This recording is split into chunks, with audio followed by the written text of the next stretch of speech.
John Parkington. The course is going to be given by Vincent Hare, but he's away, he's in Europe at the moment. Can you hear me, by the way? He's in Europe at some conferences, so he asked me if I would sit in and go through the first 2 weeks of his presentation. So that his presentation is his course, and I'm going to talk about his presentation. You've got his presentation on Tuba. I think you've got his commentary, in fact, on the presentation available to you there. Is that right? And so my commentary can be seen as expanding. And the reason that might be valuable is that, of course, archaeology is a very, very variable thing. Can I presume that this is your first kind of contact with archaeology? Is that be not right? Archaeology is very, very variable. So yes, we are going to define it in the next few days. We're going to talk about what archaeology is, what materials archaeology has available. But the answer to those questions, if they are questions, might be quite different from one archaeologist to another. Vincent, for instance, was a scientist. Vincent majored in physics and archaeology here at UCD. So his vision of archaeology is very much from the perspective of a scientist. At school I was a classicist. I did Latin and Greek and Ancient. So I couldn't really be further away from Vincent and still be in archaeology. So my vision of it is a little bit different. I've been through his presentation. Obviously I agree with almost everything he says, but some of my emphases might be a bit different. So it might be valuable to have my comments as well as his.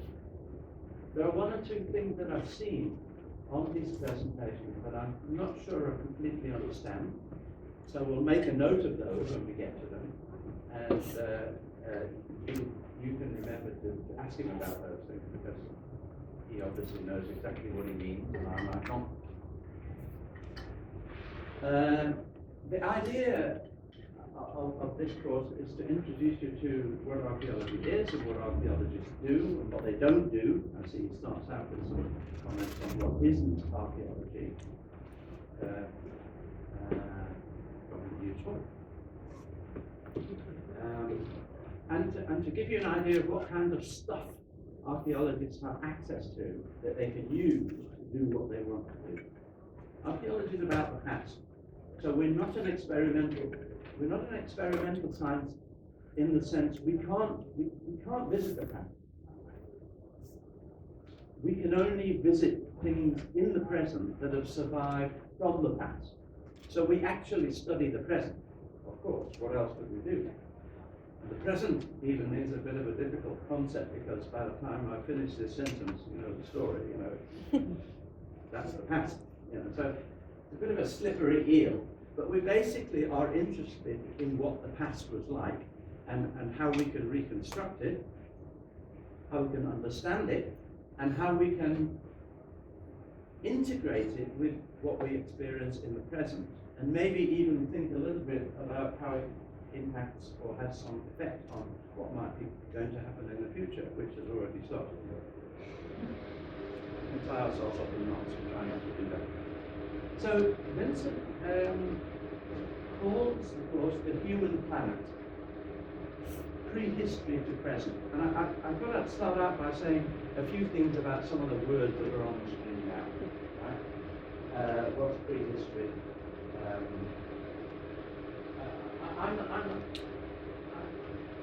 I understand what Vincent means by anthropogeny, not a word I use very much. But what he means here is an introduction to the discipline of archaeology and the origins of people. Right? So he would see this as human evolution. How did we become us? Who were we before we were us? So that's what he means by anthropology. Prehistory is another aspect of this. History is, in a narrow sense, history is the study of the past through written records. Right? So first of all, we have oral history. Okay? We have our understanding of the very recent past, because we can talk to people who were there. You can talk to your grandparents about things. You can talk to your parents, and by their oral testimony, if you like, you can understand something of the past. Of course, they might be telling you lies. They might not be remembering correctly, right? And it only goes back so far. You only have so many ancestors to talk to. You know? So you can't get back very far with oral history. Before that, we have written history, okay? Because if you want to know something, let's say you wanted to know what was happening here in Table Bay when Van Riebeck arrived. Nobody was there. You can't get any oral history about that. But there are written documents about what was going on then. They are even more likely than your grandparents and your parents to be biased, right? First of all, most of the people who were involved in those meetings in 1650, whatever it was, were not writing anything down themselves. Some of those people were writing something down, and some of those people were being written about, but were not writing anything down. All kinds of opportunities for things being wrong, or being biased, or just not being there. Right? Now, written documents. Who's going to tell me when's the earliest written document? 500 years ago? More? 5,000 years ago? Sorry? Yeah, somewhere in Mesopotamia, you might have, or in Egypt, you might have something that's 4,000 or 5,000 years old. Apart from the Epic of Gilgamesh, when you look at those documents, they're very, very, very boring. I mean, they're counts of the number of sheep somebody owned, or the tons of grain that they got this year, or how much tax they're having to pay. It's quite dull material that's written down, say 5,000 years ago, and it's not going to tell you very much about what was happening at the time, and it may well not tell you the kinds of things you want to know. But more important, it's only 4,000 or 5,000 or 6,000 years back into the past, which is nothing. You know, we've had people, our ancestors, here in the Cape area for more than 1 million years. In other parts of Africa for more than 3 million years. So, you know, written documentation just scratches the surface.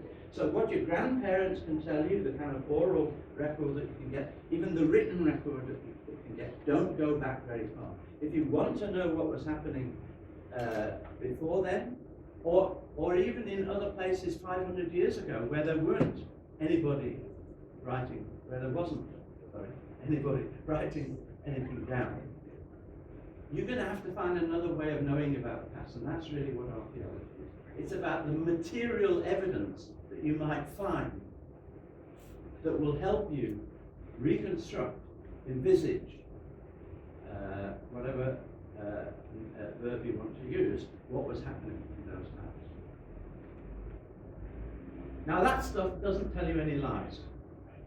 You know, that's stuff that we might dig up. It's not going to tell, but it's not going to tell you anything. It's not actually going to speak to you. It's not actually going to say anything to you. You have to make it say something. So archaeology is about making stuff that you found that is in the present, but was manufactured or whatever in the past. Making that stuff tell you something interesting. That's what archaeology is. And so the word prehistory, now we can slot that in there. What do we mean by, and this is a very contentious word, prehistory. Why? Because how can there be anything before history? Well, in the broad sense, there can't be. But if, in the narrow sense, that history is what you can find out about the past from written documentation, then obviously there's a lot of prehistory. There's tons, the majority of our past, vast majority of our past, is prehistory in the sense that we have to work it out from archaeology. We haven't got any written records that tell us what was happening.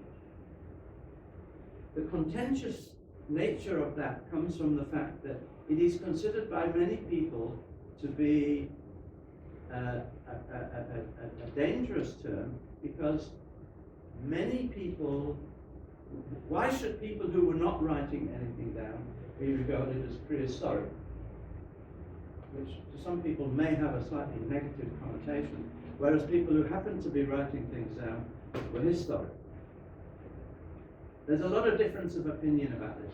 When I started in archaeology, the word prehistory was not contentious at all. Nobody bothered. But we all understood that prehistory meant simply the period of the past in whatever part of the world you happen to be looking that was before there were any written records. In the Cape, that might be, say, 1480 or whatever, when people who were writing things down, in this case the Portuguese, sailed past and started writing things down about local people. That was the beginnings of history, if you like, and the end of prehistory. And whereas in Egypt or in Mesopotamia or whatever, that boundary between prehistory and history was much earlier, because people started writing a lot earlier. But the reason why archaeology is so broad, and why it has practitioners who in many ways have trouble talking to one another because they're doing things so differently, is because it shares a lot with anthropology and history. It is really very closely tied to anthropology and history. A bit more about how that came from some events. But increasingly, it's using science methodology. You've got a piece of stone. You want to talk about it. You want to talk about what it can tell you about the past. You'd be daft if you didn't ask the geologist what kind of stone is it. Or you'd be daft if you didn't ask a physicist if he could perhaps date it and tell you how old it is. So we use a lot of science methodology, which in my view does not necessarily make us a science, and doesn't make us not history. So in fact, archaeology is very broad, yes. We're interested in anything in the past. We're interested in the past of everything. So obviously we're going to get people who are going to find it easy to talk to architects and art historians. But on the other hand, Vincent finds it very easy to talk to chemists and physicists and geologists and geophysicists and so on. And some of us can't do that because we don't have that language, right? So there's a lot of variety in archaeology, and you'll see it in Vincent's presentation. Some of you will know what these things are. You know what that thing is up there, that gold rhino? It's a gold-plated, it's a rhino made out of gold plate, and it comes from Mapungubwe, which is on the border of Zimbabwe, South Africa, and Botswana, I guess. And it was excavated roughly, very roughly, in other words, not very systematically, not very carefully, quite a long time ago, at a time when what those people were doing was not, strictly speaking, archaeology. I think it was, they were mining the site for gold. They knew that there were some gold objects in there. This is about 100 to 120 years ago, or something like that. And, you know, it wasn't very careful. And it's quite a contentious piece. This is quite a famous diagram that gets reproduced in many ways about the evolution of people. you'll notice that they're all men, or well, actually, they've all got their right leg tastefully placed. So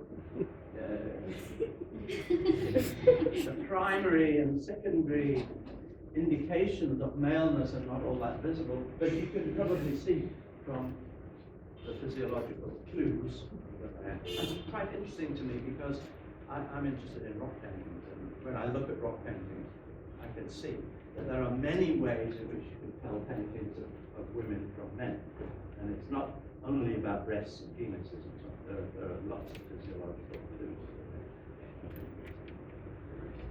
Anyway, it's kind of the evolutionary model of the evolution of people.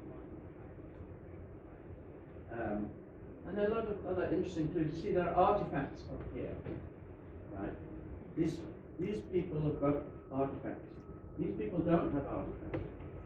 They're ancestors, but they're more distant ancestors, and presumably they precede the manufacturing of artifacts. Archaeology is really all about artifacts. They're very central to the reconstruction of people that archaeology makes. Artifact, meaning made by skill. In fact, when I was a student of archaeology, man the tool maker was the kind of definition of people. Man. There was a gender issue there as well, which we will try and avoid now, obviously. But the definition of people as the only artifact-making organism was quite common. Well, we now know that's not true. We know that chimpanzees make artifacts. Make quite a lot of artifacts, make quite a lot of different kinds of artifacts. But they are not super dependent on artifacts. We are dependent on artifacts. If I hadn't had help going, I would have been lost here. We are dependent on artifacts. We're sitting in artifacts. We're sitting on artifacts, wearing artifacts. We are super artifact dependent. And as you go back in time, that ceases to be the case. We've been users and makers of artifacts for quite a long time, but we've only been dependent fairly recently. And that of course, is what underlies Vincent's choice of the human planet as his title. Meaning that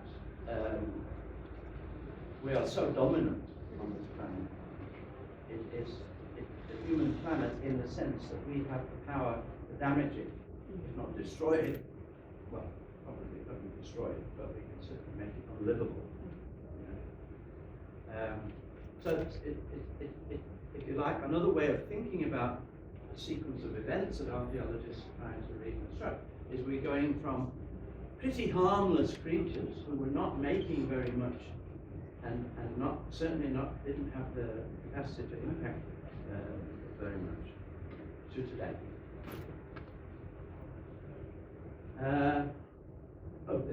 This is really interesting as well, this artifact.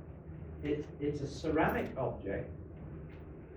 I think from South America, but could be Mesoamerica, I'm not sure.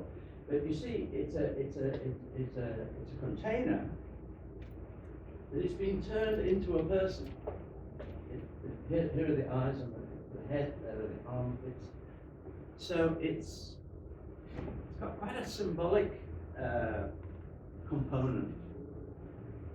And another dimension that occurs over the last 2 million years is the kind of transition from the purely functional to the substantially symbolic. I'm just looking around to see earrings and necklaces and brooches and so on. Those are not strictly functional artifacts, are they? So you've got earrings. So you're telling us who you are with that, and so are most of us. So am I. So artifacts are really interesting. They start out, we think, being pretty functional. You've got to bash your way into a bone to get at the marrow of the skin, so you make a stone artifact to do that. But eventually you start making artifacts that are more than just functional. They meet the functional needs, but you now make it so that everybody knows, well, that's John's artifact. I can see some elements in that that's not strictly functional. He didn't have to make it. He didn't have to take that many plates off to make the artifact, but he did. Whereas Jack over there, he doesn't bother. He just whacks you off till it's sharp enough, and then off he goes. Or there may be some other purpose in that. Jack, it's not that Jack's less careful or whatever. It's just that it's important that when he puts his artifact down and he goes somewhere else and he comes back a few months later, the artifact's still there because we know it's his. So, as I say, Vincent starts by saying a few things about what archaeology is, trying to distinguish archaeology from things that are very similar to archaeology, and some people might even include it in archaeology. So, we're not paleontologists, right? We as you may have already experienced this, but certainly many people say to me, archaeology, oh yeah, dinosaurs. No. Dinosaurs sort of went extinct, maybe it was about a million years ago. There were no people, there were barely any mammals. So that's not archaeology. Archaeologists are interested in people and their artifacts and their history. Of course, eventually, as we follow this, as we track this back, we're going to get back some of those chaps at the left-hand end of that diagram that was there on the bottom of the last hand, where we're going to say, well, this is not a people anymore. This is not a person, this is not a human being, whatever definition we're going to use. These are ancestors of people. Right? So the boundary between archaeology and paleontology is going to be a bit blurred. We're very clearly interested in the recent end of that trajectory, particularly once people start making artifacts. But as we get back, there are many archaeologists, some archaeologists in our department here, all over South Africa and all over Africa, are interested in very early ancestors who are not making artifacts. They might have been using things, they might have been picking up useful bits of stone and bashing into that bone to get at the marrow, or cutting it, or to cut up the animal, or whatever it is. But they weren't making those things, but they were smart enough to realize what was worth using and that sort of thing. So we're gonna grade back into paleontology. And of course paleontologists can, even when people started making artifacts and you've got very clear archaeology with an archaeological record, there is still a paleontological record. So paleontologists are working on sites that are as old or as young as archaeologists. But we're not really primarily interested in animals. We're interested in animals insofar as they impact what people are doing. Just to confuse you though, I'm not trying to, but sorry Zav, look at Xavier. He's in the archaeology department, but he's interested in animals, actually. But that's simply because archaeology is interested in everything, so at some point our interests overlap with people who are primarily interested in elephants or in hares. Mm-hmm. Because people are eating hares. They may not be eating elephants, but they're painting elephants, whatever. That's what I mean when I say archaeology is very broad, and even though we might be offering definitions, I think it would be quite wise to think of every single boundary that I'm pointing out as a little bit blurred, or sometimes quite massively blurred, actually. We're not geologists either. Geology is extremely important to us. You'll hear about stratigraphy. We share an interest in stratigraphy with geologists.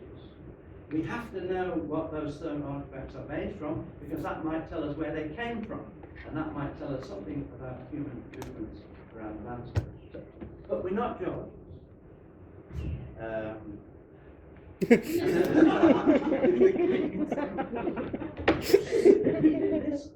boundary is a bit blurred. We are not Indiana Jones or just or Lara Croft, right? No, I mean Vincent is making the point here that those things you see in in films, they're caricature. But there's not. It's not that there aren't elements of archaeology about what these people are doing.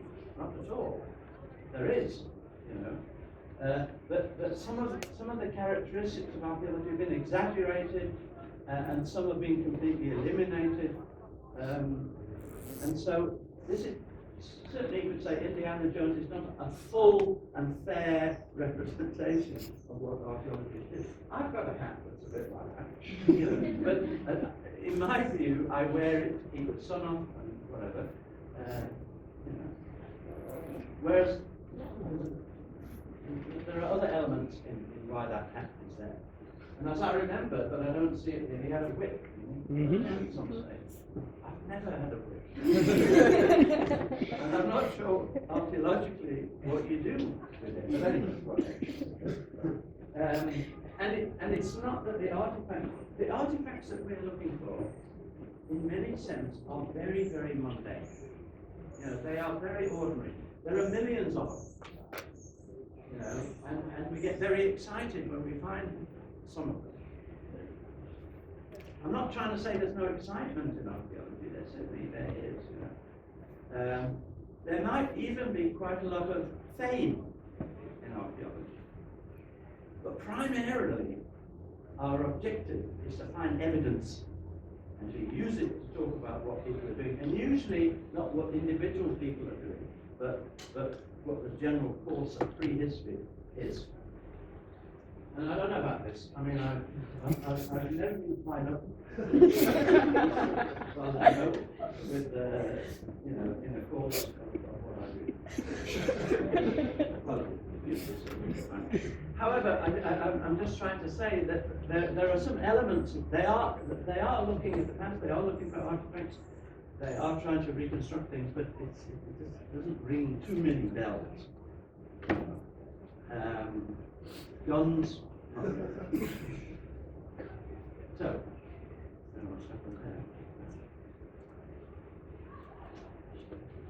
So, archaeology is, these are Vincent's words, so you can understand that scientific is very prominent in his definition.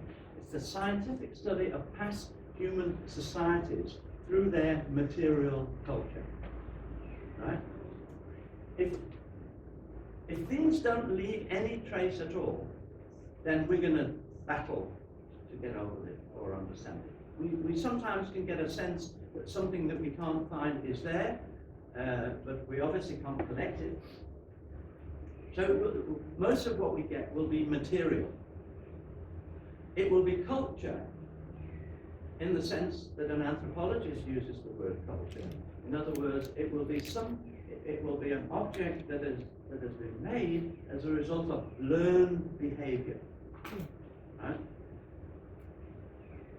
In other words, people learn to make artifacts in particular ways, and they learn to make better artifacts from their experience. And so it is cultural. It's not biological. Right? That doesn't mean that we're not interested in the biological. We are. You can see that. But primarily, human history is the development and evolution of artifacts made by people who learned to make them from their parents or from their teachers. So, material culture, meaning part of the non-biological stuff that people are using to get on in the world, which is material.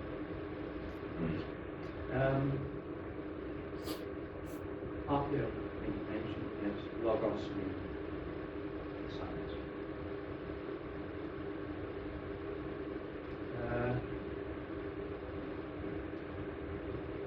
You see, and I slightly differ from Vincent on that last sentence. Material culture separates archaeologists from anthropologists. No, it doesn't, actually. Sorry. Anthropologists are also interested in material culture, but not as a primary source of evidence, as we are. So I would rephrase that. And obviously it's true, anthropologists are interested in ideas, worldview, and beliefs, but so are we. It's just that you can't dig up a belief or a name. But ideas, worldview, and beliefs are behind those artifacts. You know, they're embedded in them in some way if we can manage to get at it. Material culture makes us humans make material culture, humans make material culture, but that doesn't make them human. So there's another of those boundaries. You can understand the boundary, but it's not strict. Birds build nests. They beavers or otters take artifacts and they break open shells by bashing the shells on their chest. There's a lot of some ravens, is it, or crows. Anyway, quite a lot of animals make artifacts, but as I said earlier, it's a much more marginal pursuit in their case. And the sum of all this stuff is the material record, the archaeological record. So we talk about it as a record. So people are not writing down what they're doing, but they are recording what they're doing by doing things in particular ways, and if we're lucky, putting that stuff in a place where it will survive. A lot of it doesn't survive and doesn't become part of the material record or the archaeological.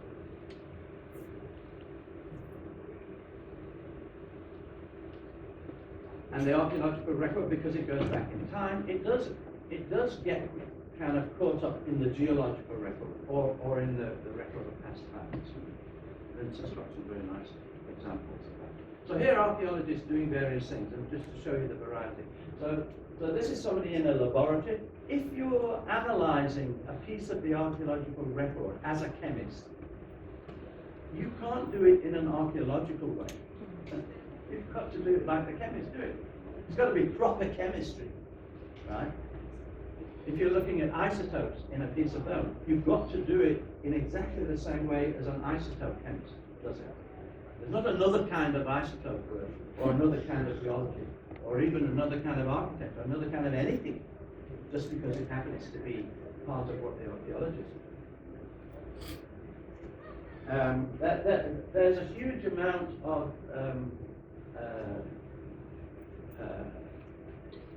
geomatics in archaeology. Some of my best friends here at UCD are geomatics and have been for 50 years. Why? Because I've needed maps of places where I've been. And even when there were surveyors, anybody here a surveyor? But nobody's a surveyor anymore. They're geometricians and whatever. And they don't use a theodolite anymore. They use a total station. Nothing modest about that. But we need to know where our stuff is. And we need to know it just as accurately. Well, not quite as accurately. I'll tell you a story about that. Not quite as accurately, but we need to do it properly. We need to make our maps properly. We need to survey properly. My good friend who's retired from geomatics, Heinz came with us to Wormwood Law, which is a site in KwaZulu-Natal.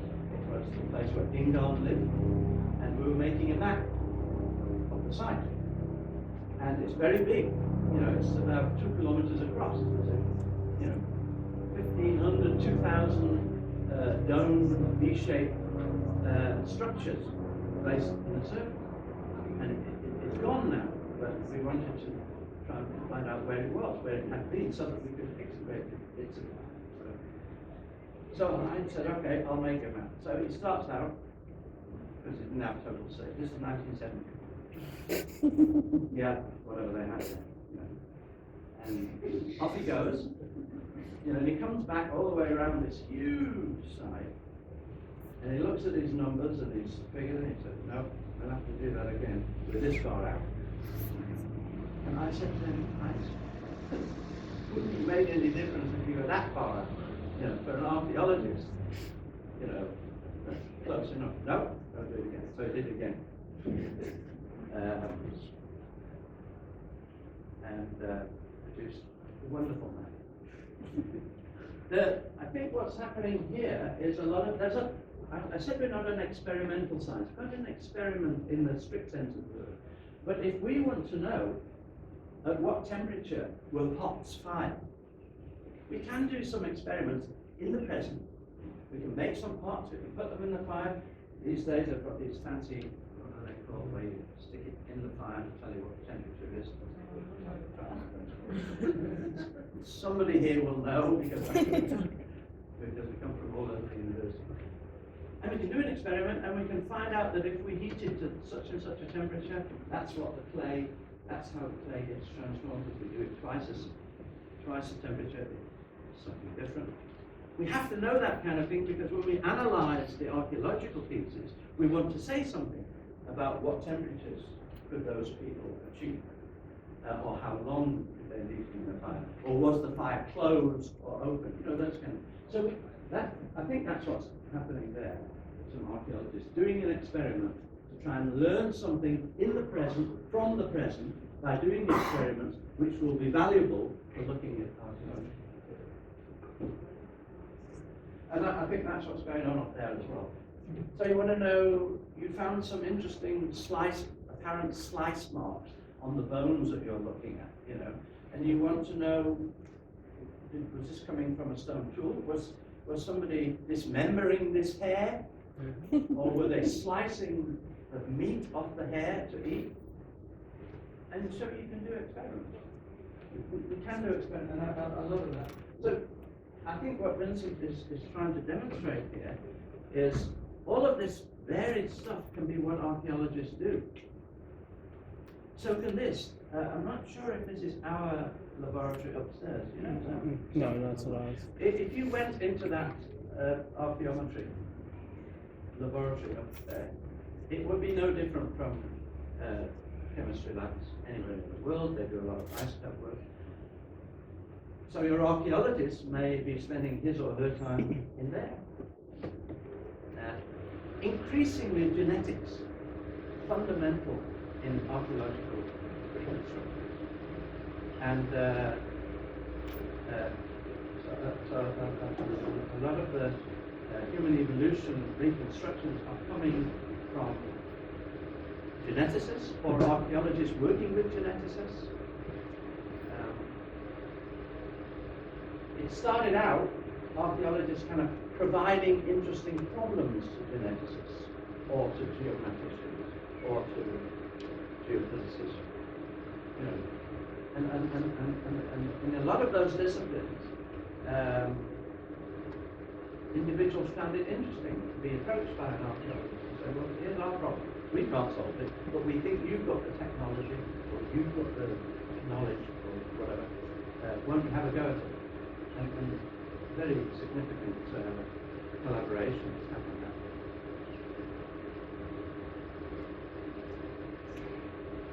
Anthropogeny then, the origins of people, where did they come from, how did they get here? Same thing. Anthropology, the study of people in the present. There are different kinds of anthropologists, of course. There are physical anthropologists, biological anthropologists, social anthropologists, cultural anthropologists. I'm not sure how we could go on and on, and you'll obviously have to wrestle a bit with all these ologies and operas and whatever. But I'm not going to do that here. And you can decide to what extent you need them. But there's an anthropologist, and anthropologists are mostly dealing with people they can talk to, people who are not dead. Our people are dead. And pointless talking to them. However, we're very interested in what they discover in ways that we'll probably be able to cover. They are ethno-archaeology. Experiments. you want to know what you're looking at an archaeological situation, and you're pretty sure the people are hunter-gatherers because the animals are all animals that you hunt. There are no domestic animals there. And the plants are all plants that you gather. They're not domesticated plants. So you want to know, you want some help reconstructing what your hunter-gatherers are doing. What's the best thing to do? I like to say this. Harry Potter? You can read Harry Potter. Go ahead. Not going to help you. Shakespeare's sonnets? Yes, lovely. But what about reading what the anthropologists say about hunter-gatherers who are still surviving? Surely that's or a better thing. You want to, if you're confident that you're reconstructing the behavior of hunter-gatherers, the best thing you can fill your head with is information about what hunter-gatherers do under any kind of circumstance.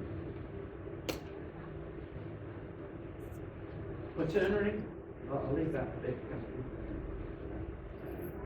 Prehistory. There you go. Spencer says, regarded by some historians, yes, as a complex term. Vincent still thinks it's useful. I actually still think it's useful, but I understand the point that terms which are valuable to professionals might turn out not to be attractive to the societies and the communities to whom they're being applied, and you've got to be aware of that, and you've got to listen to that, whatever. Why is it important? With Machu Picchu and a tourist there, the past is of great interest to people. Partly in its own terms, partly as a possible profession, that some of you may be thinking of.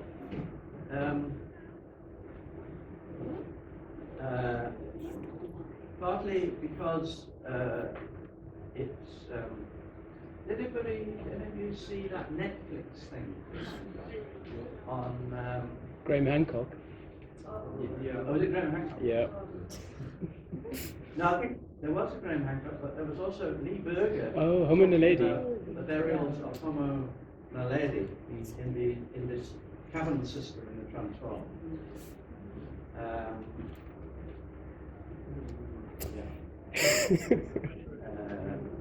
might say more about that, but it can have great newsworthy status. Tourism, yeah, a lot of money in archaeology. I mean, in museums and in World Heritage Sites. We're just having talk about the site cave. We're just having one of our caves that we've been excavating declared a World Heritage Site. It's a hell of a business, and it might not really do anybody any good, but it's part of a global move towards trying to attract global tourists to visit proclaimed World Heritage Sites around the world. Identity, you've probably read also, was Cleopatra black, or was she green? Or both? Whatever. You might not think it's something great interesting. It does have purpose. Many countries are named after archaeological sites. Mali, named after an empire in West Africa about 1,000 years ago. Zimbabwe is named after these stone sites that are very prominent in Zimbabwe. I'm not quite sure what that is.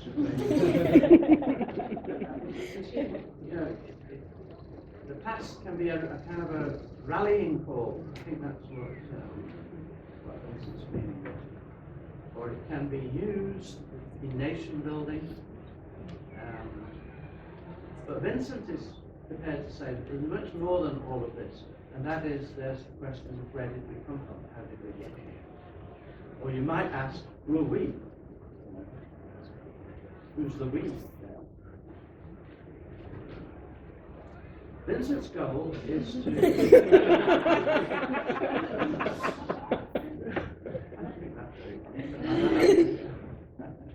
Anyway, those are Vincent's stated goals, right? That it's a radical understanding of the past, it's relevant to today, and it's inter or transdisciplinary. It involves a lot of different people. You can read it. This is what you're supposed to get out of it, right? And this is the kind of functional stuff that you need to know. When the tests are, when the quizzes are, when you have to write an essay, all this is done through Amatuba, and you can get all these lectures there. So if you don't want to hear what I have to say about it, you don't really strictly need to, because you know it is there. Yeah. Will we have a quiz in the first week? No. I think, I don't know whether it's because I'm here or not, but for some reason, the first 2 weeks you're exempt from any of that, or they're not scheduled. Okay, and the other thing I should say, you must ask me questions, because I'll just tell you things. And I have no idea whether they are what you'd like to hear or no, or whether there's something else that you'd rather hear me talk about. So please ask. And I'm sure Vincent feels the same way.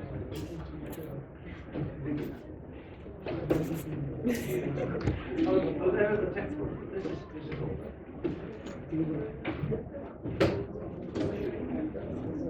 And then we'll start here tomorrow.